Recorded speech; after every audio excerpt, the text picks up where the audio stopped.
The haze of the day was making me sleepy. I sat propped against a tree, eyes heavy and lids drooping. I loved hiking, especially in this remote area. For not having a proper trail carved out, the underbrush was surprisingly forgiving and rarely gave me difficulty to pass. The heavy green carpets of moss that sprang up in patches over the ground, interesting arrays of fungi at the base of the trees, and babbling stream gave the forest an ancient, whimsical feeling. And normally, the heavy canopy of greenery above also kept the forest floor cool and comfortable enough for a gentle hike, even on the warmest of days. Apparently, today was warmer than the warmest of days. The stillness and heat was making the air feel like soup. I'd only been out for about 30 minutes or so, hardly any time at all compared to my normal treks, but I was getting ready to pack it in. The humidity was absolutely killing me. Perspiration was streaking my face, and I could feel a sweat bead slowly dripping down my forehead, attempting to reach my eye. Lazily, I reached up to tug the bandana from around my neck to dunk it in the creek beside me. The tree roots at the base of my tree extended out into the water some, forming a sort of tiny waterfall. The lullaby of the water was soothing. I'd have been tempted to dip my feet in if the idea of having to hike home in wet, soggy boots didn't make me curl my toes in disgust. As I lolled my head over to glance down into the ripples, I noticed something strange. A sort of shimmer was passing over the water, like fine powdered diamonds sweeping along with the current just below the surface. I jumped, but before I had the chance to pull my hand away, the diamond dust had passed harmlessly around my fingers and downstream. I stared in amazement. While the stream had never looked particularly dirty in the first place, now the water was completely crystal clear. I could see the tiny details of each little stone in the stream bed, slightly distorted from the water's undulations, but clear as a glass nevertheless. The scent of the water even seemed different, pure and sweet. I didn't even know water could smell like that. I looked around, astounded. What had happened here? And then my eyes landed on something that my brain refused to let me believe was real. Don't get me wrong, I'd seen plenty of wildlife in this forest before. Squirrels, chipmunks, plenty of birds, deer. I'd even jumped out of my skin once after nearly stumbling into a wild berry patch where a black bear had been munching happily away at all the juicy fruit. But never had I seen anything like this. The body was smaller than I'd imagined, the legs delicate and ending in silvery, cloven hooves. The tail was long and thin, kind of like a lion at the top, before slowly flowing into a thick horsetail. The coat was impossibly white, lit up in patches where the sunlight dappled through the leaves. It gazed at me through soft, liquid eyes, considering me as I sat frozen by my tree, and from between its eyes spiraled a long, thin horn. I'm Christiana. I'm Bree. Settle in and prepare to visit a magical creature. Because you are about to hear something strange.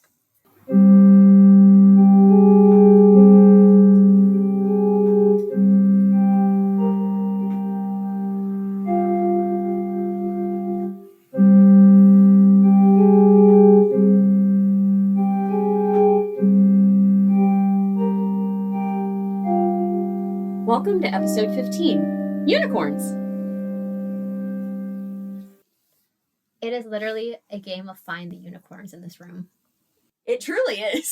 There's 3 that I found. What's up, stranger?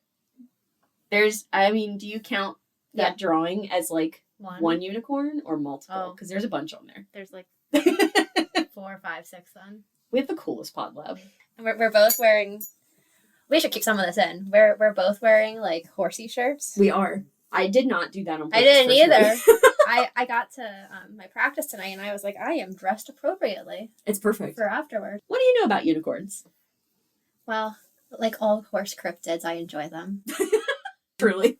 Technically, they come from like Asian folklore originally, right? Yes. Sort of. There's a lot of symbolism with them that I think is a soapbox you want to get into at another time. Yeah. Sorry, friends. Sorry in advance. I know about them conceptually, but I Mhm. probably don't know as much as I think I do. So I'm excited to hear more about them. Sure. All right. So what are unicorns? There are 3 definitions of unicorn in the Merriam-Webster dictionary. One is a mythical, usually white animal, generally depicted with the body and head of a horse, with a long flowing mane and tail and a single, often spiraled horn in the middle of the forehead. Second definition, an animal mentioned in the Bible that is usually considered an auroch, rhinoceros, or an antelope, or something unusual, rare, or unique. Are they saying that the biblical thing could have been referring to a one-horned rhinoceros or an antelope, but they're just not sure? I think it could have been, I think what I understood of that definition is that it could have been referring to either the auroch, a rhinoceros, or the antelope. Okay. And I do have a little bit of, I looked at that and I said, what is an auroch? And that is an extinct breed of cattle considered to be the ancestor of modern day cattle. And I actually do have a website that I added into the sources about them because they're actually kind of interesting. And I didn't want to get any further into them. Is the synopsis going to be anything with a horn is a unicorn? Anything with a horn is a unicorn. So another common depiction of the unicorn is more goat-like rather than horse-like, but it always has that long spiraling horn.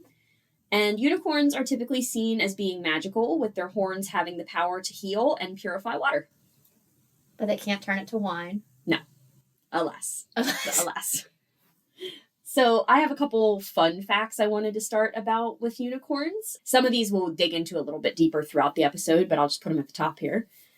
Modern unicorns are typically depicted as a white horse with a long white horn on its forehead, but in older stories, unicorns are depicted as something closer to, like I said, a goat-like creature, and it could have a colorful horn. Huh. Yeah.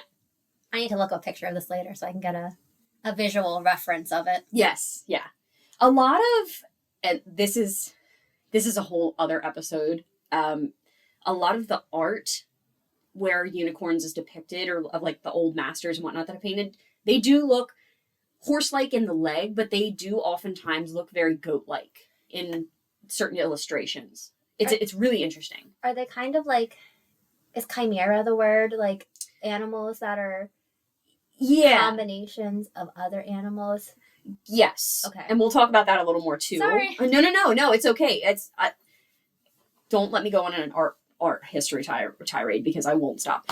If you would like to hear an art history tirade, please let us know. Please let us know. We can record it. Unicorns are shown in myths across multiple cultures. Unicorns are the national animal of Scotland. Yay! And National Unicorn Day is April 9th of every year.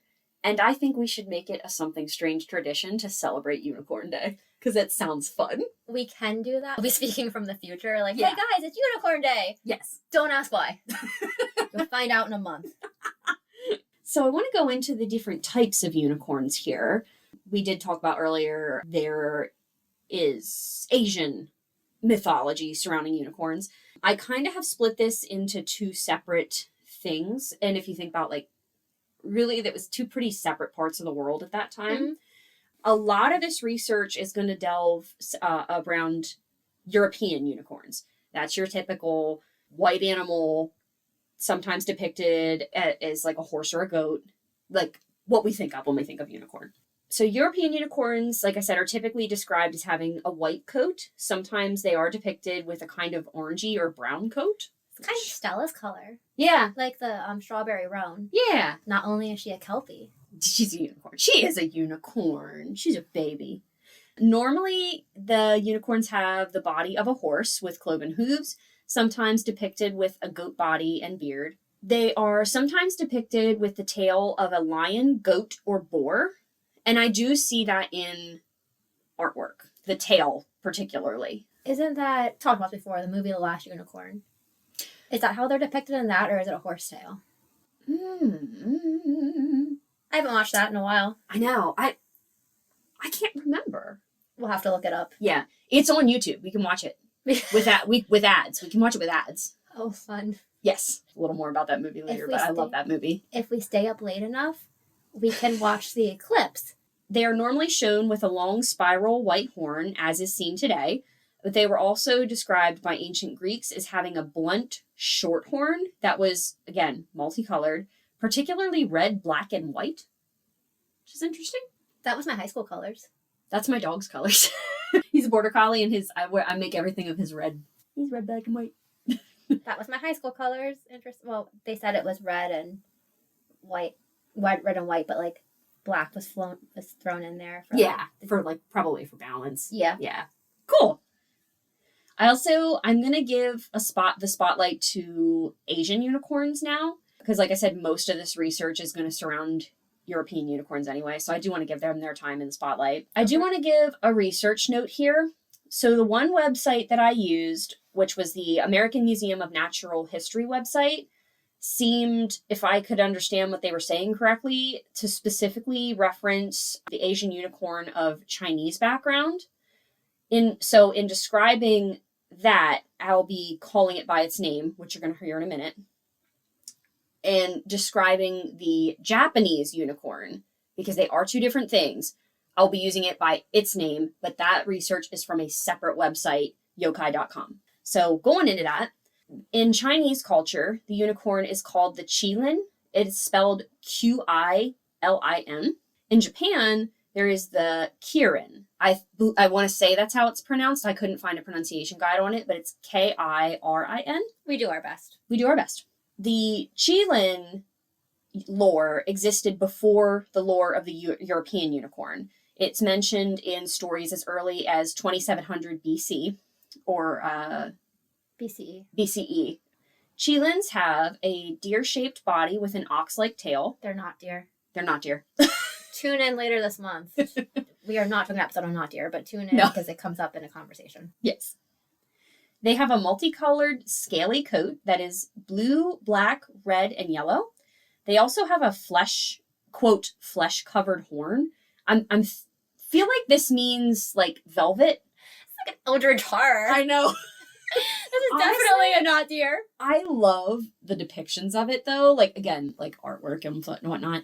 I also had a when I was younger, one of like the drawing books that you get as a kid that was all magical creatures, and not the qilin but the kirin was in it, and I loved it. It was their depiction of it in that book was so cute and just adorable. For the record, I'm not throwing shade at the Japanese or Chinese traditions here.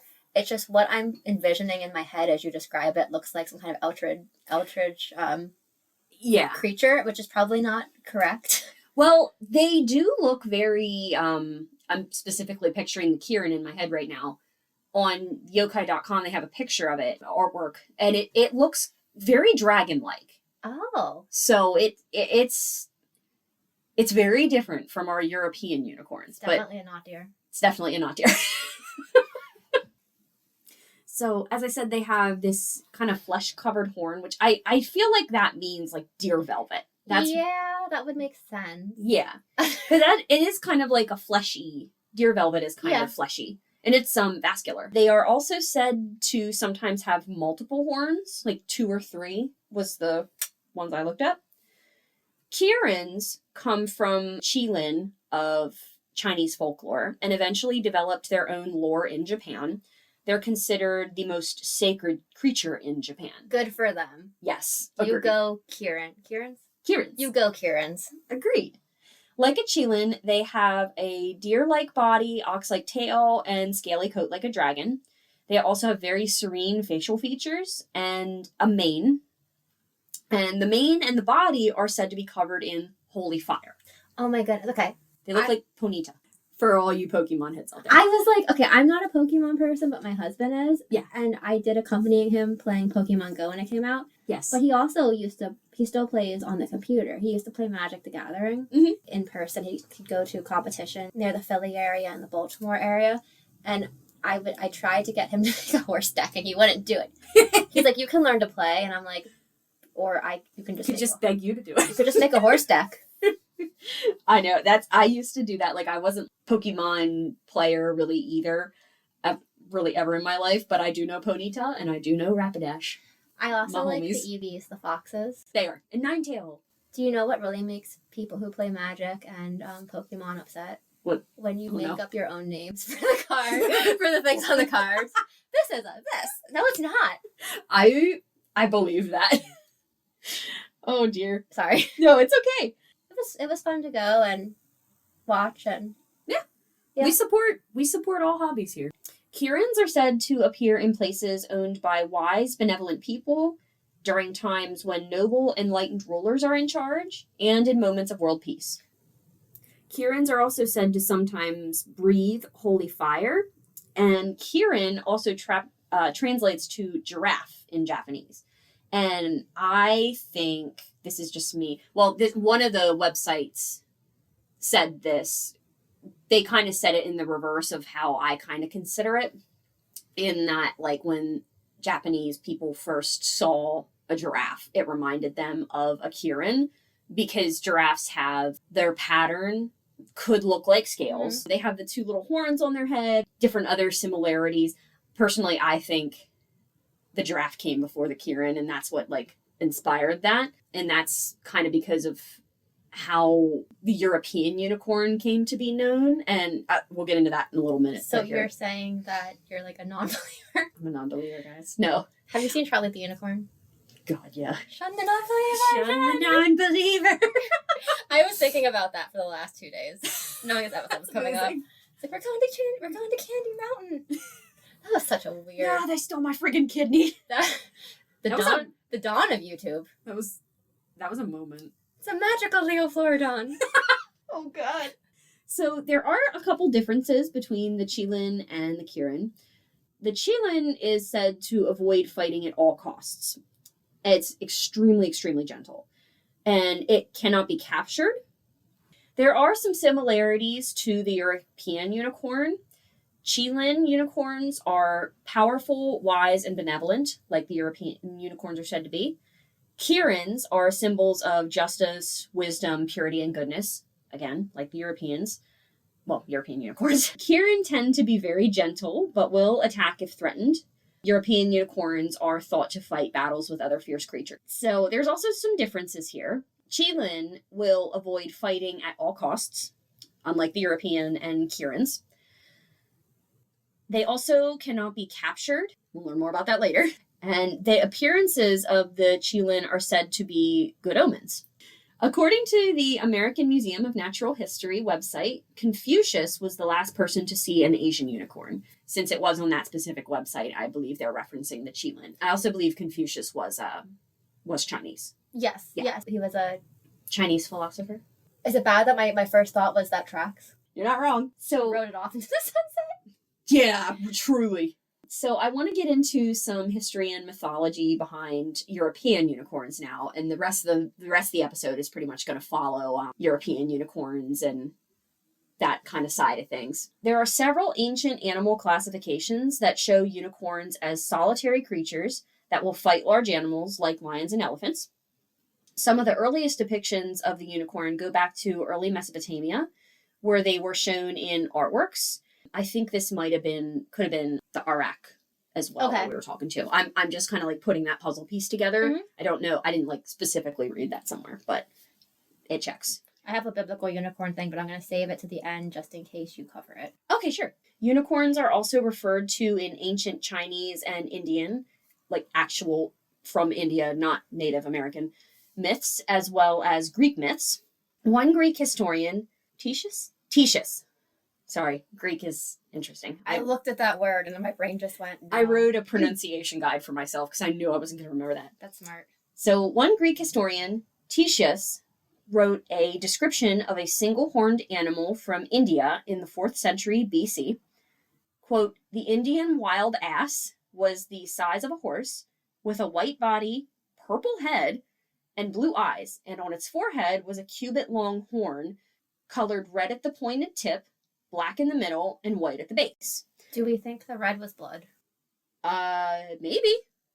I'm just No, I hadn't thought about that, but yeah, I mean, potentially. They get into fights.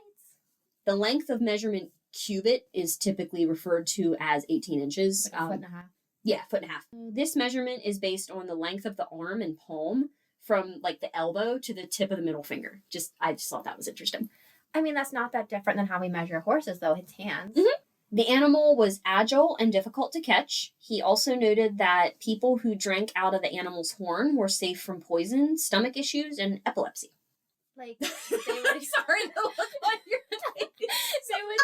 They would cut the horn off and drink out of it? Yeah. Sad. Yeah. I can imagine them, like, if it's still on a horse, come back. Twisting its head upside down. So fast forward to the medieval period, Cups supposedly made from the unicorn horn were valued by high-ranking individuals due to purportedly being able to protect the drinker from poison.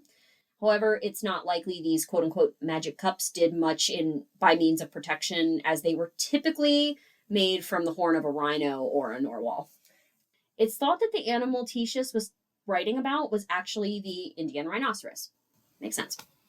Like you said, it genuinely, I hadn't thought about this. It could have been blood. Like, if it was fighting with something, it very easily could have been. Well, and I could imagine, like, if you had seen a rhinoceros and had never seen a rhinoceros before, you'd be like, well, that kind of, sort of looks like an armored tank horse. Yeah, sure. What else? Dragon? Exactly. Like, and also, I just thought about, like, the red color on the horn. The dust could have looked in, like, reddish or clayish. Do animals like rhinoceroses get velvet that they have to get off? Because, like, doesn't that bleed? Like, doesn't that make... It does. It is vascular, so it'll bleed. I don't think rhinos have velvet. Shows you what I know. Oh, no, I don't know for certain, but I don't think so. In the 1st century AD, Pliny the Elder described an animal he called monkeros, which translate to single horn. That makes sense, yeah, because it would be mon would be one, and then keros would be like horn, yeah. Sure. He stated it had the animal that he was describing had a stag's head, elephant feet, boar's tail, and horse body. It made a lowing noise, so like a mooing, and had one black horn sitting in the middle of the forehead. That could definitely be a rhino. Absolutely. That's my thoughts exactly. Moving forward to the 6th century AD, an Alexandrian traveling merchant called Cosmas Indicopleustus. There we go. That's what I think it is anyways. This gentleman gave a description of unicorns escaping capture. This is insanity. Holy crap! I just read it. We just got Bree's live reaction. I mean, I guess we would have anyway, but like, that was great. He stated that a unicorn would throw itself over a cliff before being caught and would land harmlessly on the point of its horn to escape. It's going over a cliff, like, wait. Boink! And I guess bounce? I know, I just had like, I was like, oh no, cliff. And then I was like, wait. It's one of the wildest facts. I guess they did that. Greek travelers also often talked about creatures they called unicorns that lived in distant lands, and unicorns were also included in several ancient catalogs of animals. During the Middle Ages, unicorns were associated with virtues such as purity, joy, and healing. In Celtic mythology, unicorns are symbols of purity, innocence, and power. In medieval art, they were depicted to show the presence of virgins. One particular story that may be familiar came from this time. The story is that only a noble young virgin, quote, could catch a unicorn. The unicorn would be captivated by the girl and would fall asleep with its head on her lap. And then once the unicorn was asleep, it could be captured. Hey strangers, Bree here. Just a heads up, this next section does have a content warning for sexual assault. If this is something that is not good for your overall health to hear about, skip forward a couple of times. Thank you. I'm going to go on a little bit of a soapbox here. This is what I was apologizing for at the top of the episode. I despise straight up purity culture and the construct of virginity and that it makes you like a better person if you're a virgin. I could go further into that conversation. I just think it's very harmful. I think it can make people feel less than in a lot of ways and make people feel shamed about something that is natural and not a bad thing. Like I said, I could go into a whole thing about how our society views like sexual intimacy and everything. This story also bothers me because I can't help but think, and I'm sure they weren't thinking about this in the medieval times, what about women who are raped? Why? So a unicorn isn't going to come to them. Yeah, and I didn't really think about it before doing this research. Like, I knew of that story of, like, purity and whatnot, but it really bothers me. Like, this is just my 2 cents, so what I'm about to say, like, doesn't represent anyone else's beliefs. Mm-hmm. I think, I agree with you, purity culture was never super helpful for women. Mm-mm. But I really think it is something that has been carried over from the time when women were considered property. Yes. Which isn't that long ago, right? Because Mm-mm. I don't think the purity was so much about the woman and their choices and their body, because they didn't have a choice over their body.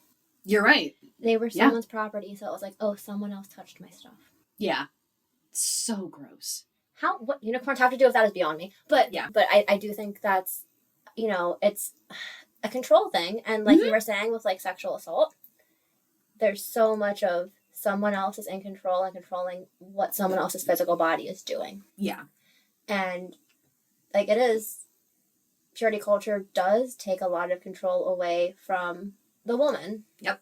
I want to join you momentarily on that soapbox. No, please. Like I said, it's just something that really bothers me. And I'll say this, if there's anyone out there that is feeling that way, we love you, we support you, and you're not less than. This little tirade has also inspired some artwork of my own. I haven't made it yet, but there will be art pieces coming eventually. I don't know when.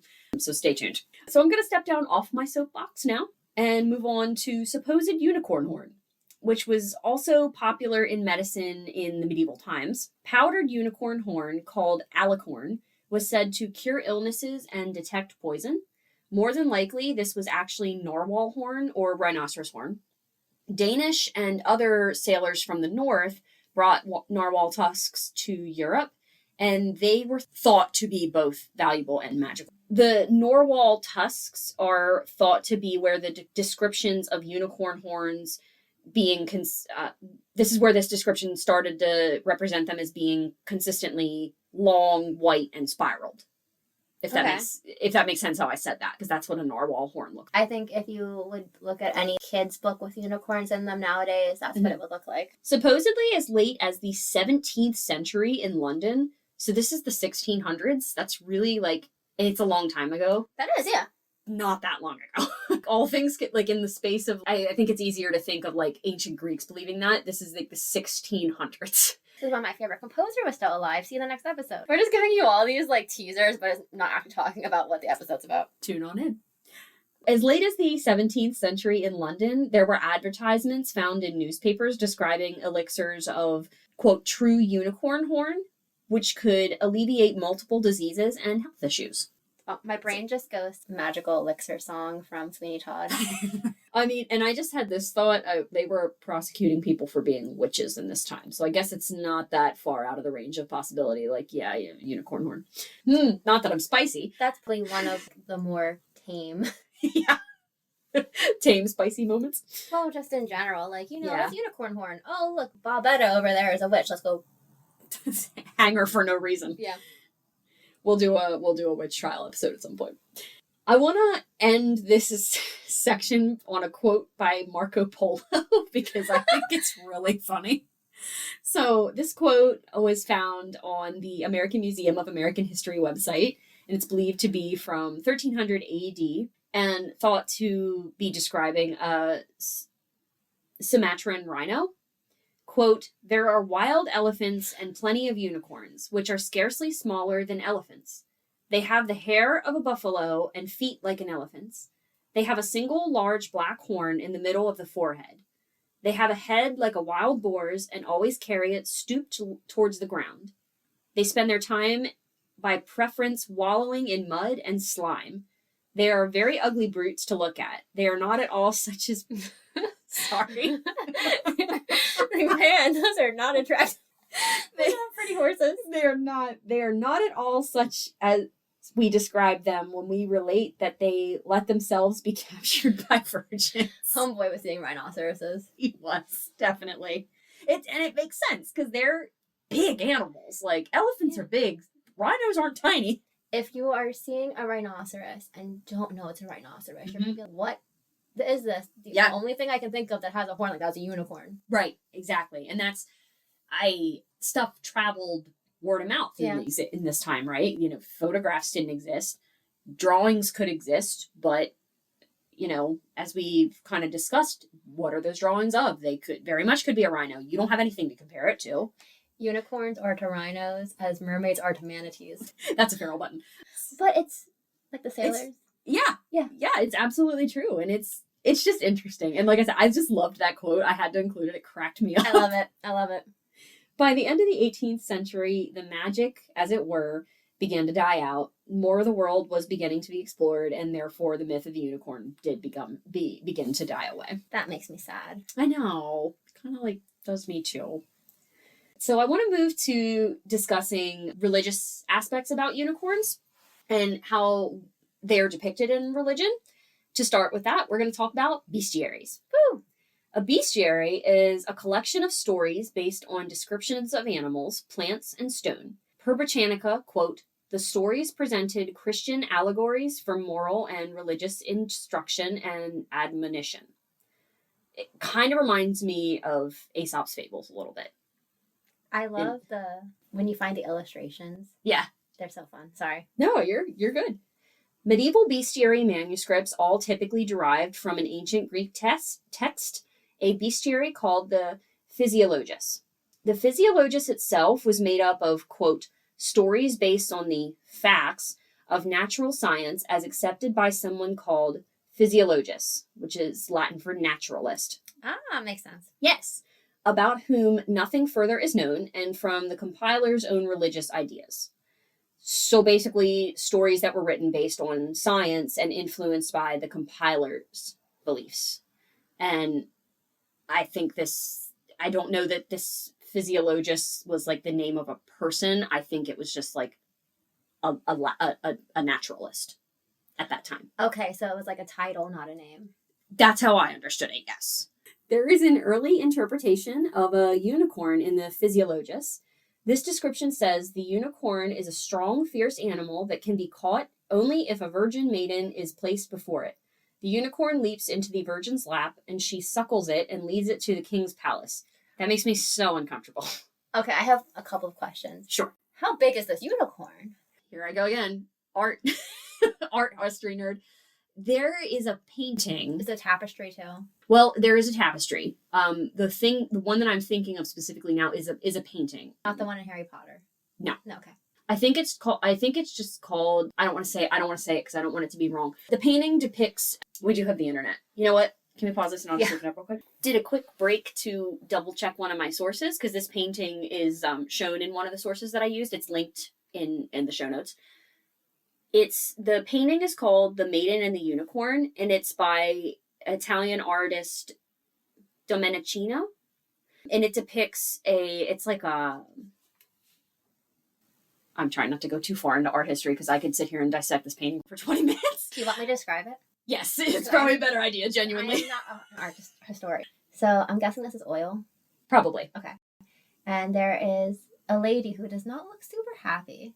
And she's sitting on something.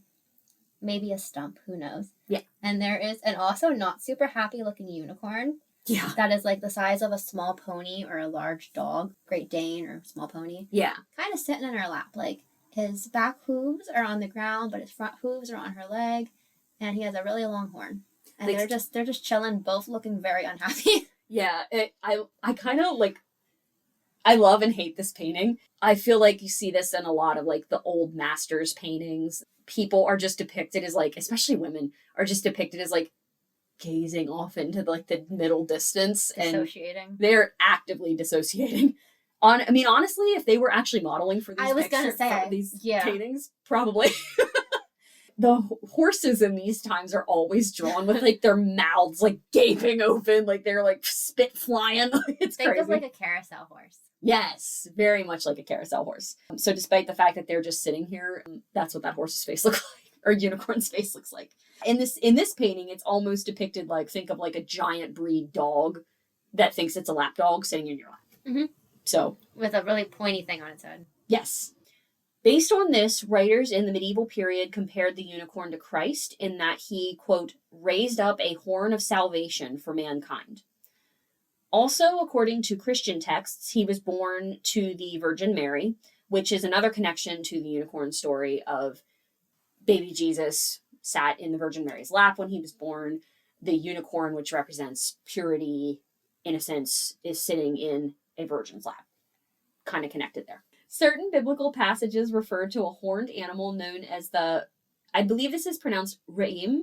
That sounds correct. It's R-E'-E-M. This translates to unicorn or rhinoceros in some texts, but in modern texts, it can also refer to a wild ox or the arak that I mentioned above. It's probably similar translations or mistranslations potentially. This was the biblical thing I was going to bring up. Okay. Only one version of scripture calls it a unicorn. Ah. Do you know what translation that is? I don't, honestly. So the King James version is the one. Okay. I actually was going to guess that, and then I didn't have comments. That is probably, if there's any people that absolutely love the King James version, close your ears for a couple seconds. Yeah. That is the one that is probably what's the word I want? Not authentic. I want to say the most mistranslated, but that makes it Well, all translations of ancient texts are going to be a little bit off because some words don't translate into languages correctly. Oh, okay, sure. So they were spreading certain views, which most texts do, but it's one of the least authentic translations. Okay. So it's a more flowery translation, but it's also one that doesn't quite follow the actual text as closely. Okay. How do I know this? I spent 30 minutes watching a Religion for Breakfast, and I apologize if I'm remembering this incorrectly, but there was a 30-minute Religion for Breakfast episode that was literally just about the different translations of the Bible and which ones were the most authentic and the most close to what the text actually probably meant in the original. Hebrew, Aramaic, Latin, insert ancient Greek, insert language. So that's interesting. And I guess that kind of makes sense if they were really believing, in that symbolism, they'd maybe be more willing to translate it as unicorn versus ox, rhino. But there are people that like the King James version because it is a much more poetic. When I was translating the Iliad, the Odyssey, and the Aeneid, there were certain translations that I would go to for references, and some were much more straightforward. Okay. And some were much more poetic. Sure. Depends on what you were going for, but that's translation can be that way, and biblical texts are translations upon translations in different languages. Sure. So moving on from religion and how unicorns are seen through often Christian, I don't know if they are, I'll be completely honest, I don't know if they're depicted in other religions. This was pretty much what I found was Christianity. I didn't dig too deep into it, so I wasn't trying to purposefully exclude anything. This is just what was readily available to me. Moving on from Christian view of the unicorn. Unicorns are the national animal of Scotland. Woo! Unicorns began appearing in Scottish heraldry in the 1500s. Heraldry is the use of crests or coats of arms to identify different groups. Scottish Celts recognized the unicorn as a creature of freedom, intelligence, purity, courageousness, and beauty. And this was seen to reflect the Scottish people well and led to the creature being used in this coat of arms. Originally, the Scottish coat of arms displayed 2 unicorns. When King James VI of Scotland became James I of England, one of the unicorns was replaced with a lion. The lion is the national animal of England. Having both the lion and the unicorn on the coat of arms represented the unification of the two countries. Unicorns in Scottish heraldry are always depicted wrapped in gold chains, which is symbolic of Scottish kings being so powerful that they could tame something said to be untamable. Which, honestly, that's pretty rad. That's pretty rad. This is my pet unicorn. Yes. Admire him. Bow to me. There is additional symbolism there, which is not quite as rad. The chains could represent the history of the Scottish people constantly fighting for their freedom, which is ooh, dang, brought that mood down. And as I stated above, unicorns can be depicted in a variety of ways. On the Scottish coat of arms, the unicorn has the typical horse head and body. It has a goat-like beard and cloven hooves and a lion-like tail. So similar to how we were describing it before. Yes, yeah. Except for the lion. The lion-like tail isn't that different then. Yeah. Yeah. I didn't put this in here, but I think it would be fun. What's your favorite, view of the unicorn? Just, not anything, off the cuff. So I like when they look mostly horse-like, but have, the more the tail that is more like lion-like at the top, and then fades into the horsetail. Yes. Okay. Yeah. And I like when they have feathers around, like non-horse people. When some horses have like extra hair around their hooves, that's called feathering. Mm-hmm. I don't necessarily imagine them as white. Okay. The unicorns in my head are black because I'm emo like that. Yes. They all have forelocks like flipping over their head. I love it. That's kind of like pretty close to mine, honestly. Emo unicorns forever. Emo unicorns. I tend to picture them like when I think of a unicorn as white, but I like the idea of them being like multicolored as well, like black. It's not a phase, Mom. It's never a phase, Mom. I'm gonna draw an emo unicorn, guys. You should. This is not gonna be like my full art piece that I was talking about earlier, but side note, we've decided that unicorns are emo, and the Kieran and the Chilin are like classical listeners. They like the Chilin that's very gentle enjoys romantic era music. Oh yeah, perfect. Yeah. And my guy, Chopin. I love Chopin. And the other ones are more my speed. Yeah. Like Kieran likes Shostakovich and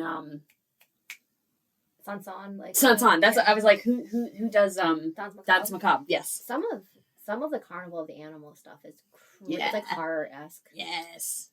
So you heard it here first, friends. So to wrap up the episode, I wanted to talk about unicorns in pop culture because they're seen, so frequently through pop culture, music, or not music, books, movies. They're just everywhere. Lisa Frank. I'm sure there are songs about unicorns. Yeah, definitely. But I wanted to ask you what... I think it would be fun to go through some of our favorite pop culture references to unicorns. So do you have any that come to your brain? I know what you were talking about in the other episode. When I asked you that question, you're like, I don't know. So I talked about Charlie the Unicorn earlier. And that's like the first one that comes into my brain. Charlie! We're going to Candy Mountain, Charlie. The dawn of YouTube. That is the dawn of YouTube. Ugh. Let's see, what else? I am staring at a drawing, an ink drawing that I did of a unicorn on my wall. That's true. The last unicorn in the movie. I haven't watched it forever. Yes. You're gonna say them. I'm like, oh yeah. No, you're good. I know what you mean. I put you on the spot. I'm sorry. I was like, I wonder if she's gonna ask me, and then I just forgot to think about it. Are there any books that you have that you really like? That's big ones for me. Trying to think, because I tend to listen with my eyes. Oh my goodness. Oh, Harry Potter. Oh, sure. Yeah. Okay. There's not a whole lot of unicorns, and I don't want to give away next. Oh, sure. Yeah. Fair enough. The ones that I came to my head when I was writing this, there were 2 books. Well, one that I didn't read the full series. I actually never ended up reading the full series of either one, weirdly enough. But there were 2 series that I was crazy about when I was younger. The first one was Unicorns of Balinor. I never read that. Oh, I loved it. Like, read it over and over and over again. So I had a book that was the first 3 compiled into one book. So that's the main ones that I read. And I actually, even though they're for pretty young readers, I want to go back and reread the whole series just because I think it'd be fun. The other one that I loved was Into the Land of the Unicorns by Bruce Coville. I haven't heard of that one either. It's good. And that one's also part of the series, the Unicorn Chronicles, which again, I don't know why I never finished that series, but I want to go back and read it. They are 2 fantastic series. I loved them. For like a horse person growing up, I didn't actually, I wasn't that horse crazy. Yeah. The stuff that I watched and read as a kid and a teenager were mostly sci-fi and fantasy. But, not necessarily unicorn fantasy. Okay. But I also read, a lot of horror stuff. Okay. And other books that we're going to talk about. They're going to come up in the next episode. Tune on in. Yeah. We keep teasing that, and we're just skirting around what it is. But I didn't, even in that genre, even in those books that I'm not talking about right now, I don't remember unicorns coming up that much. Sure. Kelpie did. Cool. You know what? This is all tracking, actually, because when I did like fantasy stuff, I like darker fantasy, and you don't see as many unicorns in that. Yeah. Which makes sense. You see murder horses. Yes. We love them. You gotta love murder them. horses. There's also some other references that I came up with. One of them you already said was The Last Unicorn. This is based off the book by Peter S. Beagle. The movie was done in 1982, I think. And I love that movie. It's such a product of the 80s. I didn't realize it was that old, but that does actually make sense. Yeah, it's very much an 80s movie. It is very an 80s movie, you're right. Yeah. America does a lot of the songs in it. I don't want to say they do the soundtrack, but they feature it. Eventually, I will learn to play that song as long as I have enough room to play it properly on my boat Sultry. So, fun. Wait for that, friends. The song is The Last Unicorn, and it's the title of that movie. I also noted there was a unicorn in Chronicles of Narnia. There are depictions of unicorns in Deadpool. I am not going any further into that. Research it yourself. Or don't. If you're over 18. If you're over 18, please. Have you seen Deadpool? Yes. Okay. I actually they're good. Deadpool. They're good movies. But don't watch them if you're a minor. Yeah, please don't. You mentioned Harry Potter. I love their depiction in Harry Potter too. Really, really like it. Except when they're like dying. Well, yeah. But I mean, they talk about in Harry Potter, like there's unicorn hair in the wands. Mm-hmm. Their horn is very valuable. Their blood is cursed.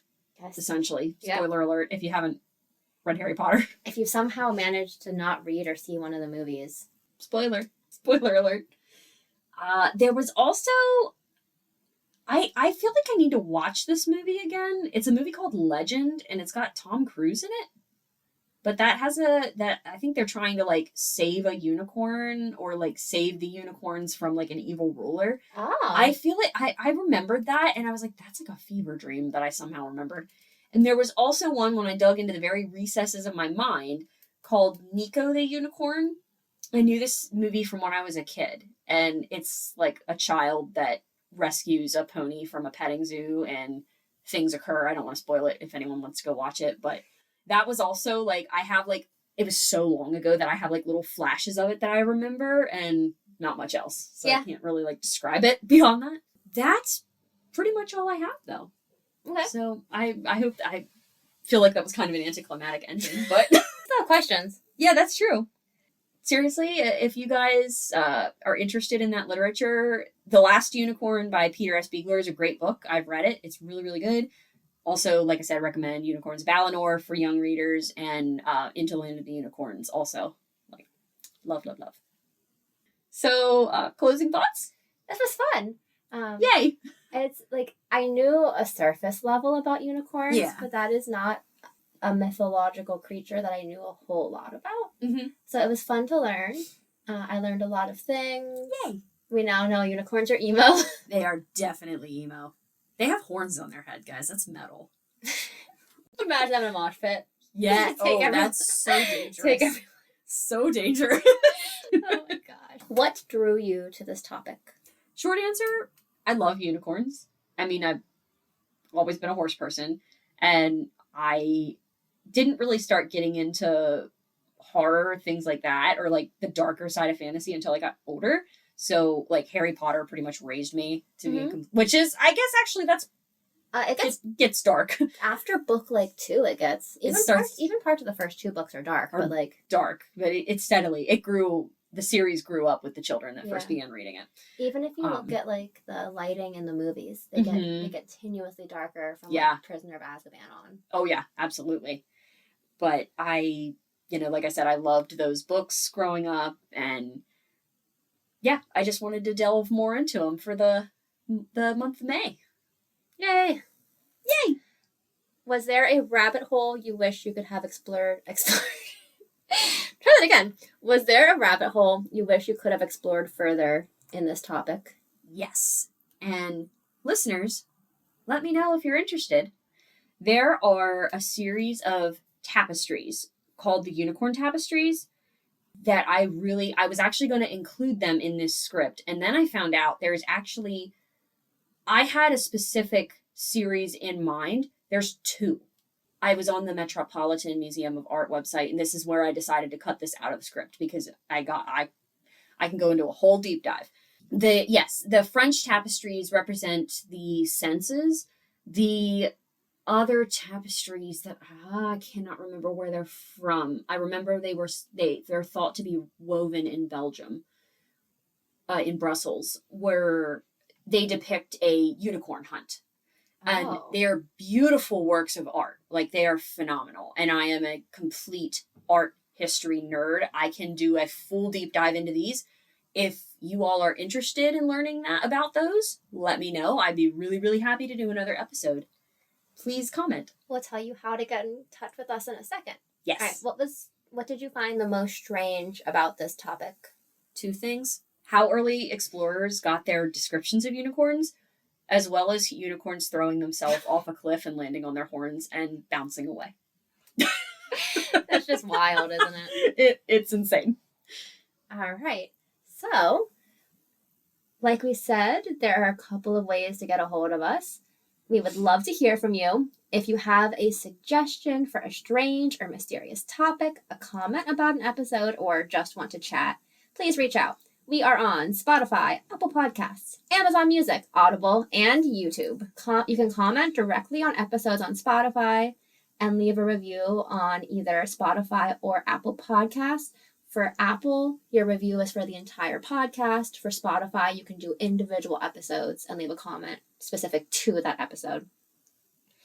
You can also find us on Instagram at something_strangepod. You can subscribe to our YouTube channel at something_strangepod and comment on the episodes there. You can also send us an email at somethingstrangepod24@gmail.com. The 24 is numeric. Sweet. Please reach out. We want to hear from you. We love you guys. We want to hear your emo unicorn playlist. Oh, yes. If you have ideas for what your unicorns would listen to, send them in to us. That would be fun. They don't have to hear from you. They don't have to be emo. But... They don't have to be. They can be anything.